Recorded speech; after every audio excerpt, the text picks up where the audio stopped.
आशा करता हूं आप सब बहुत अच्छे होंगे। मेरा नाम है सिद्धांत अग्निहोत्री। स्टडी ग्लोस पे आपका बहुत बहुत स्वागत है।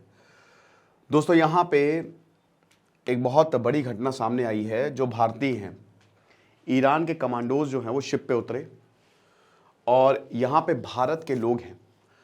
ये जो शिप है 17 भारत के लोगों को बंदी बना लिया है। आपको पता है कि ये कल की न्यूज़ है वैसे, और आज की अगर बात करें तो ईरान ने इजराइल पर हमला कर दिया है। सिचुएशन बहुत खराब हो गई है, बहुत ज़्यादा खराब हो गई है दोस्तों।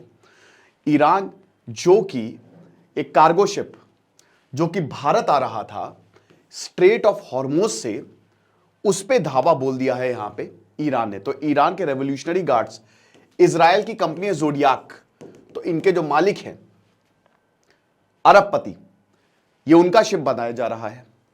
तो स्ट्रेट ऑफ हॉर्मोज से निकला। अब उसके बाद जैसे ही ये निकला, ईरान ने बोला था कि बेटा देखो हम तुम पे हमला करेंगे। हमला कर दिया। 200 से ज्यादा ड्रोन से दागे गए हैं और यहां पे अब इजराइल जो है वो रिटेलिएटरी अटैक्स की तैयारी कर रहा होगा। तो यहां बताते हैं कि हेलीकॉप्टर से जो रेवोल्यूशनरी गार्ड्स, जो कमांडोज हैं, वो शिप पे उतरे। पुर्तगाल का झंडा लगा हुआ था। 17 क्रू मेंबर्स थे जो कि इंडियंस थे। भारत का शिप नहीं था, ये याद रखिएगा।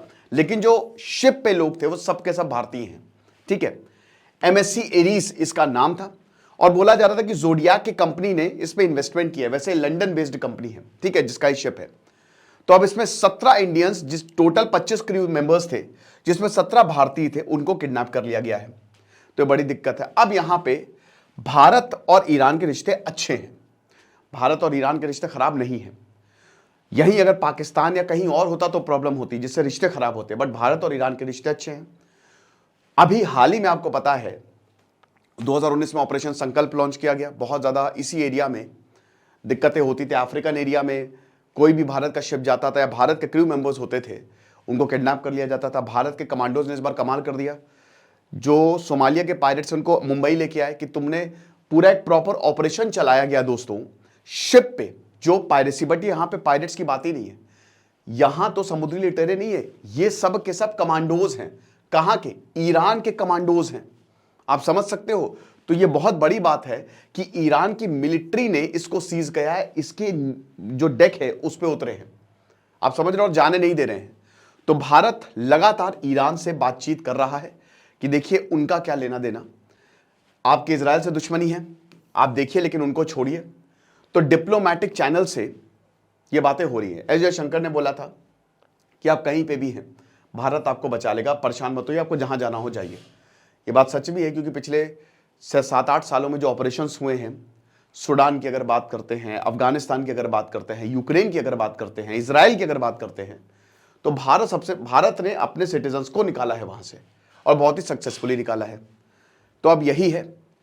अब दोस्तों क्या है कि यहां पे इजराइल ने बोला कि भाई देखिए, जब जो अटैक हुआ था 1 अप्रैल को, हमने नहीं किया। अभी तक इजराइल ने जो है ना, ये माना नहीं कि हमने काउंसुलेट पर अटैक किया था। ये सब उसी वजह से हो रहा है। ये स्टेट ऑफ हॉर्मोस है सबसे इंपॉर्टेंट, और इधर साइड बाल अल मंडेब है, वो भी बहुत इंपॉर्टेंट स्टेट है। यहां से ही सारा तेल जो है वो बाहर जाता है। और ये आप ये समझिए कि इस एरिया का अगर ये दोनों स्टेट्स को मिला दें तो 90% ट्रेड, 90% का 100% ट्रेड यहीं से ही होता है। तो अगर ऐसा कुछ होगा, क्योंकि यहां हूतीस का भी दबदबा है, तो आप ये समझते हैं कि इस एरिया में दिक्कतें पैदा होंगी और रीजनल टेंशन बढ़ेगी, साथ ही साथ तेल के दाम भी बढ़ेंगे।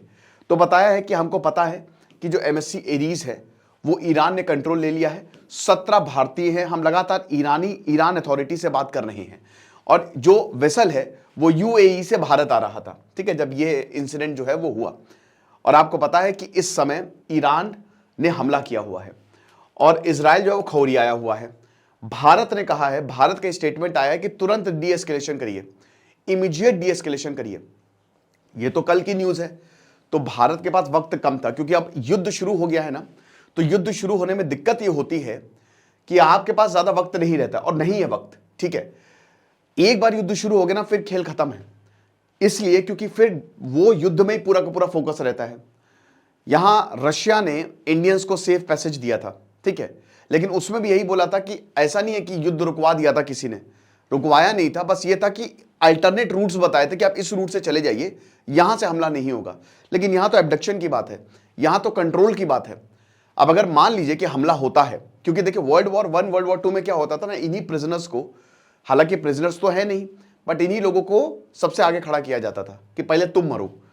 तो ये एक डर भी है, क्योंकि अगर मान लीजिए कि इजराइल हमला करता है, जो कि करेगा ही या कहीं से, तो ऐसा ना हो कि इनको जो है वो दिक्कत आए। बट चलिए वो तो बात की बात है। फिलहाल जो प्राइमरी कंसर्न ये है कि कुछ भी करके हमारे भारतीय लोगों को, हमारे भारतीय भाइयों को छुड़ाना है, ठीक है ना। तो ये चीज है। तो जोडियाक कंपनी है, शिपिंग कंपनी, और बहुत ऑफर, इयाल ऑफर, जो इजराइल बिजनेसमैन, अरबपति इंसान, इनका बोला जा रहा है कि ये इनका मतलब इसमें इन्वेस्टमेंट है। जो मेजॉरिटी स्टेक है वो लंदन का है, ठीक है, लेकिन इनका भी इसमें इन्वेस्टमेंट है। अब आपको एक चीज बताता हूं, इजराइल दिक्कत है। देखिए यहां पे हो क्या रहा है कि किसी भी चीज से अगर इजराइल का नाम जुड़ा है, उस पर हमला किया जा रहा है, उसको रोका जा रहा है, उस पर कंट्रोल जमाया जा रहा है। यह दुनिया एक बैलेंस ऑफ पावर का रूल फॉलो करती है, रूल बेस्ड ऑर्डर है जो कि अब टूट रहा है, ठीक है। लेकिन यहां पे क्या हो रहा है कि बैलेंस ऑफ पावर बिगड़ता, जब भी बिगड़ेगा तो तबाही मचती है ना। वही बैलेंस जब भी बिगड़ता है ना, तबाही मचेगी। अब यहां पे बैलेंस बिगड़ा है।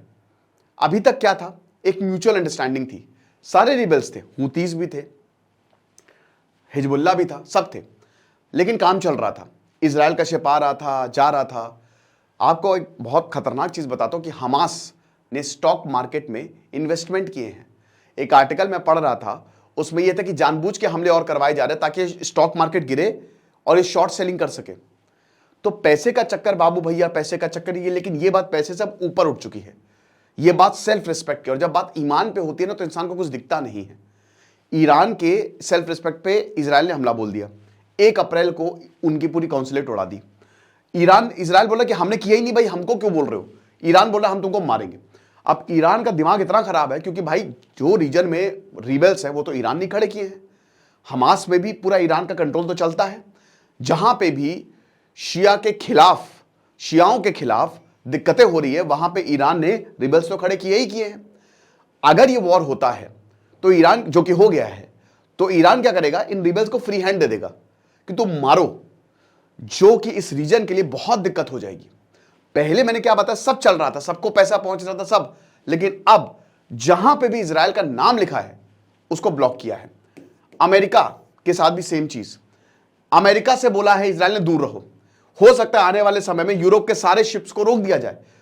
अब अगर ऐसा होगा, क्योंकि देखिए जो शिपिंग ट्रेड है ना, उसमें मैक्सिमम ओनरशिप किसकी है, यूरोप की है, अमेरिका के बिजनेसमैन की, इजराइल के बिजनेसमैन की है। तो अगर ऐसा होगा तो एक एनर्जी क्राइसिस क्रिएट हो जाएगी, ठीक है, जो कि बहुत बड़ी प्रॉब्लम हो जाएगी, क्योंकि स्टेट ऑफ हॉर्मुज और बाल अल मंडेब, यहां से ही पूरा का पूरा ट्रेड जो है वो जाता है। और भारत में भी इलेक्शन आने वाले हैं, और जहां महंगाई बढ़ती है, इलेक्शन पे असर पड़ता है भयानक तरीके से, आप याद रखिए। अब यहां बोला तो है कि देखिए जो शिप है, डेक है, ये ईरान की टेरिटोरियल वाटर में आ गया, इसलिए हमने जो है इसको अपने कब्जे में ले लिया। भारत ने, आपको बता दो, ऑलरेडी ट्रैवल एडवाइजरी जारी की है। भारत के लिए एक और दिक्कत है, 5000 वर्कर्स को इजराइल में भेजा, अभी मैं उस पर लेक्चर करूंगा। अब वो फंस गए, ठीक है। हालांकि अभी 64 वर्कर्स गए हैं, जो 500 वर्कर्स थे वो 16 अप्रैल को जाने वाले थे, वो फंस गए, उनको अब और निकालना है। फंसे इन द सेंस कि देखिए यहां रशिया यूक्रेन वाले हालात नहीं है, कोई भी आ सकता है, जा सकता है, लेकिन इस युद्ध जैसे हालात में, क्योंकि एयर स्पेस बंद हो जाएंगे तो फिर दिक्कत है, ठीक है। कोई नहीं, भारत जो है वो अपने देशवासियों के साथ खड़ा है। ईरान और इजराइल में ट्रैवल एडवाइजरी जारी की है कि जितने भी इंडियंस हैं जो भारतीय ईरान और इजराइल में, ध्यान दीजिएगा कि पहली बात, इन देशों में ना जाए, ठीक है, इन देशों में बिल्कुल ना जाए। और दूसरी चीज, जो भी इन दोनों देशों में रह रहे हैं, इंडियन एम्बेसीज के टच में रहें, अपने आप को रजिस्टर कर ले। रजिस्टर करोगे, सारी इंफॉर्मेशन उनके पास है, तो तुमको ढूंढना आसान हो जाएगा। नहीं रजिस्टर करोगे तो कहां बॉम्ब आ जाएगा, कहां उड़ जाओगे, पता नहीं चलेगा। तो मैं भी ये आप सबसे रिक्वेस्ट करना चाहता हूं कि जो इन देशों में रह रहे हैं, रजिस्टर जरूर करें, इंडियन एम्बेसी से टच में रहें, साथ ही साथ प्रिकॉशंस लें, मूवमेंट्स मिनिमम रखें, क्योंकि ऊपर से हमला हो रहा है, हवाई हमला हो रहा है, और हवाई हमला देख के नहीं होता है। तो आप समझ सकते हैं इसका रेपरकशन क्या होगा। ये लेक्चर था, खुश रहिए, पढ़ते रहिए, सिद्धांत तक नहीं होता नहीं। Signing off.